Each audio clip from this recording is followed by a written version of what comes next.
আজ আবারও একটা নতুন ভিডিও নিয়ে চলে আসলাম। আর আজকের দিনটা ছিল আমার কাছে অনেক খুশির একটা দিন, যে দিনটার জন্য আমি বহুদিন ধরে অপেক্ষা করে আছি। আমার খুশি হওয়ার কারণ হলো আমার অনেক দিনের স্বপ্ন আজ পূরণ হয়েছে। এই দাদা যে বক্সটি আনবক্সিং করছিল সেটি ছিল একটি ক্যামেরা। হ্যাঁ জানি এটি খুবই ছোট আর দাম কম, কিন্তু বিশ্বাস করো, আমাদের মতন মধ্যবিত্ত ঘরের ছেলে মেয়েদের কাছে এই জিনিসটা অনেক বড় কিছু।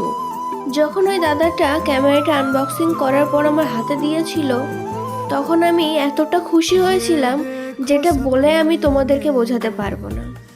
এরপর ক্যামেরাটা নিয়ে আমরা বাড়িতে চলে আসলাম। এরপর বাড়ি এসে আমি দেখছিলাম কিভাবে সেটি অন করে, আর এটির সঙ্গে কি কি দিয়েছে। এর সঙ্গে দিয়েছিল ক্যামেরার একটা গার্ড, একটা মাত্র ব্যাটারি, আর মোটর সাইকেলে ব্লগিং করার জন্য একটা স্ট্যান্ড আর চার্জারের কর্ড। কিন্তু আমার কাছে আপাতত কোনো মেমোরি কার্ড না থাকায় আমরা ক্যামেরাটা অন করতে পারলাম না।